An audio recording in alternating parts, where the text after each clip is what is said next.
মাথার কাছে এসে যখন সূর্যটার তাপ দিবে, সূর্যের তাপে মাথার মগজগুলো গলিয়া, যখন মাথার মগজগুলো গলিয়া রক্ত বের হবে, মানুষের গান রক্ত বের হইয়া কারো কাঠ পর্যন্ত, কারো কোমর পর্যন্ত, বাপজান কেউ ডুব দিবে ওইটার মধ্যে, তখন হাবুডুবু কাঁদে ওই জায়গার মধ্যে।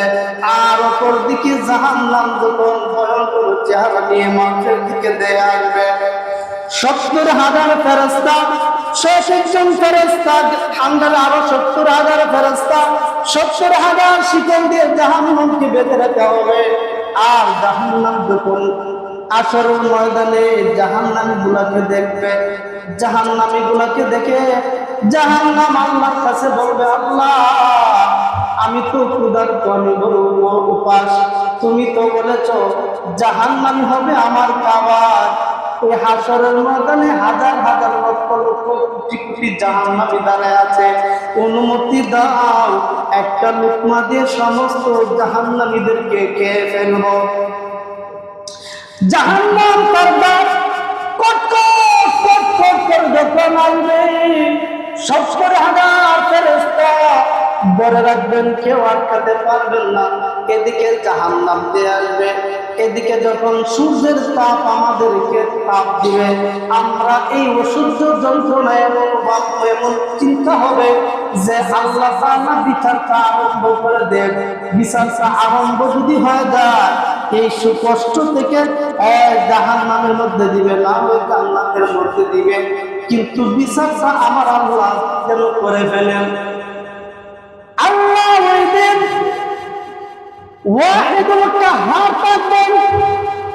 আল্লাহর কাহ্হার দেখে সমস্ত পয়গম্বরগণ বলবেন নফসি নফসি নফসি নফসি, সমস্ত ফেরেশতাগণ বলবেন নফসি নফসি, আসরবাসীরা সবাই বলবেন নফসি নফসি। এবার আল্লাহর কাছে এই কথাটাকে বলবে যে আল্লাহ বিচারটা আরম্ভ করেন। সমস্ত হাসরবাসীরা সিদ্ধান্ত নেবে, চলো আদম নবীর কাছে যাবো, কারণ আদম নবী হলেন আমাদের প্রথম নবী। আমরা সবাই আদম নবীর কাছে চলে যাব।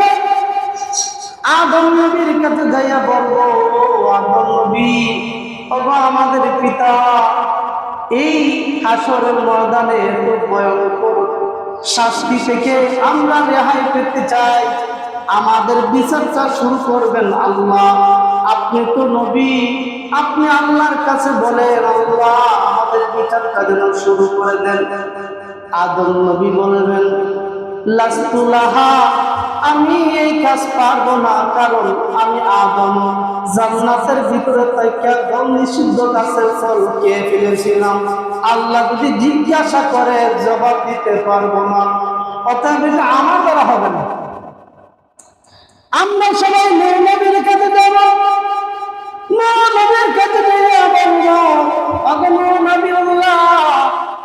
আপনি আমাদেরকে একটু আল্লাহর কাছে সুপারিশ করেন বিচারটা আরম্ভ করার জন্য। নবী বলবেন লাস্তু লাহা, আমিও পারবো না, আমিও পারবো না, কারণ এই ক্ষমতা আমার নাই।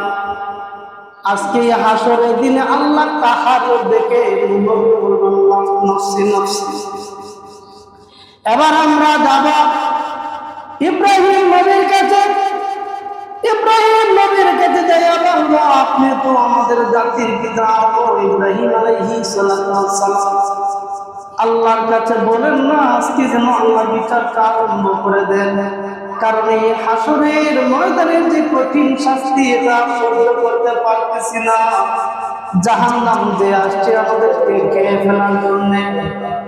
আদম নবী বলবেন লাস্তু লাহা, আমিও ওই কাজের জন্য নই, আমিও পারবো না, আমিও পারবো না, এই ক্ষমতা আমার হাতে নাই।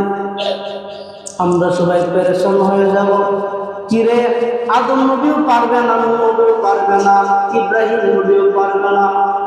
আমরা সবাই চলে যাব মূসা নবীর কাছে। মূসা নবীর কাছে যাইয়া বলবো, ওগো পয়গম্বর, ও মূসা আলাইহিস সালাম, এই হাসরের ময়দানে কঠিন ভয়ঙ্কর অবস্থা আমরা সইতে পারতেছি না। জাহান্নাম আমাদেরকে খাওয়ার জন্য আমাদের দিকে দিয়ে আসছে। আপনি একটু আল্লাহর কাছে বলেন, আল্লাহ বিচারটা আরম্ভ করে দেন। হয় জাহান্নামে দিবেন, নাইলে জান্নাতে দিবেন, একটা ফয়সালা দরকার। মূসা নবী বললেন লাস্তু লাহা, আমি তোমাদেরকে সাহায্য করতে পারবো না, এই ক্ষমতা আমার হাতে নাই। এবার আমরা সবাই আরো পেরেশান হয়ে যাব।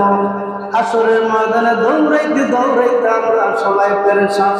একদিকে একজন নবীর কাছ থেকে ফিরত আসা, আরেকটা পেরেশান। আমরা চলে যাব ঈসা নবীর কাছে, ঈসা রহমতুল্লাহর কাছে। ঈসা রহমতুল্লাহর কাছে যাইলে বলবো, ও গো ঈসা নবী, আপনি আল্লাহর কাছে বলেন, আল্লাহ আমাদের বিচারটা আরম্ভ করবেন। কারণ হাসরের ময়দানের ভয়ঙ্কর চেহারা, এই ভয়ঙ্কর পরিস্থিতি আর সহ্য করতে পারতেছি না। আপনি আল্লাহকে একটু বলেন না, আজকের বিচারটা যেন শুরু করে দেন।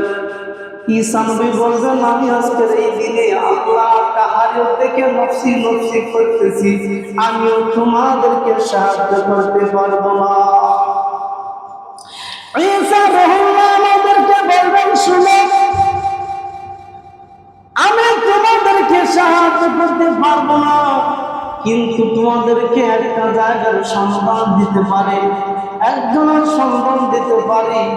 যদি ওনার কাছে তোমরা যাও, নিশ্চয়ই তোমরা কোনো না কোনো দিক দিয়ে তোমরা বিফল হবে না, তোমরা ব্যর্থ হবে না। ওইখানে তোমরা চাইলে একটা সমাধান পাইবে। আমরা সবাই অতি উৎসাহিত হয়ে বলবো, কার কাছে যাইব?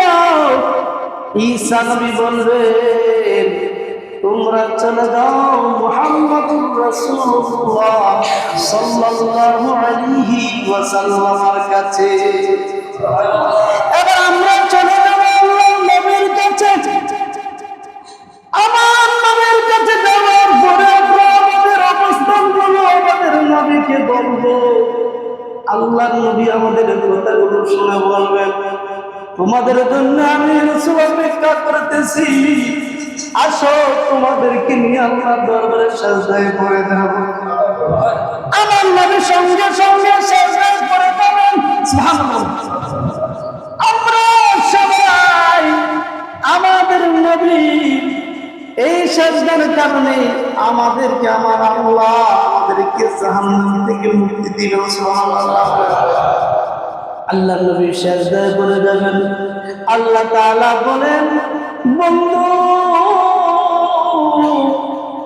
আপনি আপনার মাথা মোবারক উঠান, ইরফা রাসাকা, আপনি আপনার মাথা মোবারক উঠান, আজকে আপনি চান আমি আল্লাহ আপনাকে আজকে যা চাইবেন আমি আল্লাহ তাই দেব। আমার নবী বলবেন, আল্লাহর আমার উম্মতরা গুনাহগার, আমার তো একটাই চাওয়া, আমার উম্মতদের গুনাহগুলো মাফ করে জান্নাতে দিয়ে দে। এই নবী দুনিয়াতে আগমন করেছেন, যেই নবী শেষ পর্যন্ত আমাদেরকে সুপারিশ করে করে জান্নাতে দিবেন। হাদিসে এসেছে আল্লাহর নবী আমাদেরকে সুপারিশ করবেন যতক্ষণ পর্যন্ত তিনটা সেজদা দিবেন। কয়টা সেজদা? তিনটা সেজদা দিবেন। তৃতীয় সেজদার সময় আমার আল্লাহ নিজে বলবেন, বন্ধু আর আমি বলবো না, আপনার উম্মতদেরকে আমি আল্লাহ মাফ করবো, জান্নাতে দিব। এবার আমি আপনি রাসূলকে দিলাম ক্ষমতা, দিলাম জাহান্নামের মধ্যে ঘুরে ঘুরে আপনার যতটা উম্মত জাহান্নামে আছে সবকটা উম্মতকে আপনি জান্নাতে নিয়ে যান।